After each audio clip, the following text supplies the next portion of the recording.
दोस्तों इस वीडियो में मैं आपको बताने वाला हूं कि आप एक्सेल के अंदर रिवर्स जीएसटी कैलकुलेटर कैसे बना सकते हैं। सबसे पहले जान लेते हैं रिवर्स जीएसटी कैलकुलेटर होता क्या है। तो स्क्रीन पे मैंने ये कैलकुलेटर बनाया है। तो इसमें क्या होता है ना, बहुत से लोगों को जीएसटी कैलकुलेट करना नहीं आता है रिवर्स में, यानी कि फॉर एग्जाम्पल हमने कोई मोबाइल बेचा 20,000 रुपये का। अब उसके अंदर कितना सीजीएसटी है, कितना एसजीएसटी है, ठीक है। तो बहुत से लोगों को कैलकुलेट नहीं करना आता है, या फिर कोई और प्रोडक्ट हो सकता है, आपका लैपटॉप हो सकता है, कीबोर्ड माउस कुछ भी, कोई भी प्रोडक्ट हो सकता है। तो आपको चाहिए कस्टमर को जो आपने अमाउंट बताया है उसी में से जो है रिवर्स होके जीएसटी कैलकुलेट होकर आ जाए, ठीक है। तो यहाँ पर स्क्रीन पर मैंने वही लिया है। तो यहाँ पर मैंने डाल दिया अमाउंट। तो जैसे कि मैं इसको डिलीट कर देता हूँ। यहाँ पर मैं डाल देता हूँ फॉर एग्जाम्पल मैंने 9,000 रुपये का, या हमने मान लो 26,000 रुपये का एक लैपटॉप बेचा, 26,000 और एंटर। तो जैसे मैंने एंटर किया, कोई भी प्रोडक्ट हो सकता है, जीएसटी की परसेंटेज वो अलग अलग हो सकती है। जैसे कि यहाँ पर मैंने लिया है 12%, 18 और 28, तीन ले लिए समझाने के लिए। तो यहाँ पर 26,000 में से अगर 12% टैक्स होता है तो 23,214 रुपये जो है इसके बेसिक अमाउंट है, और 1,392 जो है टैक्स अमाउंट है, ठीक है, सीजीएसटी, और इसी तरह से एसजीएसटी है। तो इन तीनों को मिलाते हैं तो 26,000 बन जाता है। बहुत से लोगों को इस कैलकुलेटर की ज़रूरत पड़ती रहती है, तो मैंने सोचा कि बना दिया जाए। तो इसको आप डाउनलोड कर सकते हैं नीचे डिस्क्रिप्शन बॉक्स से। और अगर आप ये सीखना चाहते हैं इसकी रिवर्स कैलकुलेशन कैसे होगी, तो मैं आपको इस वीडियो में बताने वाला हूँ। इसको कैसे बनाया मैंने वो मैं आपको समझाने वाला हूँ। इसी तरह से देखो 26,000 का 18% भी निकल गया, उसका बेसिक अमाउंट और टैक्स, ठीक है, 9% हो गया, 2 में डिवाइड हो गया। इसी तरह से 28% अगर आपका ऐसा प्रोडक्ट है 28% टैक्स है, तो 14 में डिवाइड हो जाएगा। यहाँ पर बेसिक और यहाँ पर 14% टैक्स, 14% टैक्स। तो ये सिंपल सा कैलकुलेटर कैसे बनाना है, यहाँ पर मैं एक नई शीट ले लेता हूँ और मैं आपको इसकी बेसिक जो फॉर्मूला है वो समझा देता हूँ, ठीक है। फॉर्मेटिंग आप खुद कर लेना। तो यहाँ पर हम ले लेते हैं, इसको थोड़ा जूम कर लेते हैं। यहाँ ले लेते हैं हम टोटल अमाउंट, ठीक है। और यहाँ पर मान लो फॉर एग्जांपल मैं 20,000 ही डाल लेता हूँ।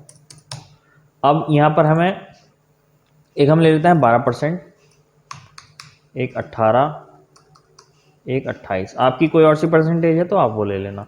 यहाँ पर हम निकालेंगे बेसिक अमाउंट, और यहाँ पर हम टैक्स निकालेंगे 6%, और यहाँ पर भी 6%, ठीक है। और यहाँ पर हम ले लेते हैं टोटल। मैं फॉर्मेटिंग नहीं कर रहा हूँ, आपको केवल फॉर्मूले बता देता हूँ। इसी तरह से हम यहाँ पर ये भी ले लेते हैं, इसको पूरा मैं कॉपी करता हूँ और यहाँ पर पेस्ट और यहाँ पर पेस्ट, ठीक है। अब ये 18% है तो 9%, और ये भी 9%, और ये 28 है तो ये 14%, 14%, ठीक है।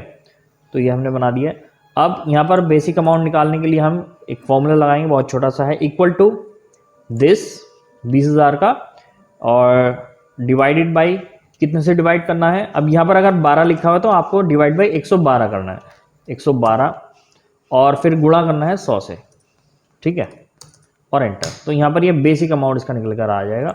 इसी तरह से आपको यहाँ पर करना है 18% वाले में, तो equal to this divide by 118।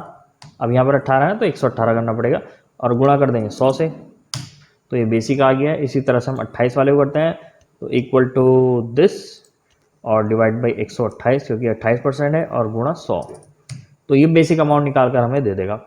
और अब हम यहाँ पर टैक्स कैलकुलेट कर लेंगे simply, equal to this into 6%, यहाँ पर भी लिखा हुआ है, यहाँ क्लिक करके मैं एंटर कर सकता हूँ, इस तरह से भी टैक्स आ जाएगा। या फिर इक्वल टू दिस इंटू 6%, ये भी कर सकते हैं। तो यहाँ पर मैंने जो लिया है वो इस तरह से लिया है, इंटू 6% लिया है ये, ठीक है ना। दोनों तरीके से आप ले सकते हैं। इसी तरह से इसको भी यहाँ पे ले लेंगे, इक्वल टू बेसिक इंटू 6%। तो ये अब यहाँ पर टोटल कर लेते हैं, ऑल्ट के साथ इक्वल टू का बटन, तो सम का फॉर्मूला लग जाएगा, और हम इसको एरिया दे देते हैं, भाई इसका टोटल करना है, और ये 20,000 हमारा मैच हो गया, ठीक है ना। इसी तरह से इसमें करना है। तो मैं चलो यहाँ दोबारा लगा देता हूँ, इक्वल टू दिस इंटू 9% ना लिख के मैं क्लिक कर लेता हूँ। इसी तरह से ये इक्वल टू दिस इंटू 9%, ठीक है। इसी तरह से इसको हम कर लेते हैं, equal to this into 14%, equal to basic into 14%, enter. और टोटल के लिए हम इसको कॉपी करते हैं, पेस्ट पेस्ट, ठीक है। तो इसने ये ले लिया है, ठीक है, बिल्कुल। तो बस ये छोटा सा कैलकुलेटर है, और इसको बाकी इसमें कलर वगैरह डाल दो, आप फॉर्मेटिंग कर दो उसका अच्छे से, तो इस तरह से बन जाएगा, ठीक है ना। तो इसको आप डाउनलोड कर सकते हैं नीचे डिस्क्रिप्शन बॉक्स से। और एक्सेल को अगर आपको बेसिक से एडवांस लेवल तक सीखना है विद MIS रिपोर्ट और डैशबोर्ड रिपोर्ट, तो आप मेरे एक्सेल के कोर्स को ज्वाइन कर सकते हैं। और इसके अंदर आपको जो है पर्सनल सपोर्ट भी मिल जाएगी मेरी। मान लो आप कोर्स कर रहे हैं, तो कोर्स करते करते कोई क्वेरी आती है, वीडियो फॉर्मेट में कोर्स है, तो कोई मान लो आपको सीखते सीखते कोई प्रॉब्लम आ रही है, कोई फॉर्मूला समझ में आ रहा है, कोई फंक्शन कुछ भी, तो आप मुझे डायरेक्टली मेरे नंबर पे कॉल करके या व्हाट्सएप करके पूछ सकते हैं, तो आपको बैक एंड सपोर्ट भी मिल जाती है, ठीक है। अगला टॉपिक आप कौन सा कवर करवाना चाह रहे हैं एक्सेल में, तो आप मुझे नीचे कमेंट बॉक्स में बता सकते हैं, मैं कोशिश करूँगा आपके लिए वीडियो बनाने की।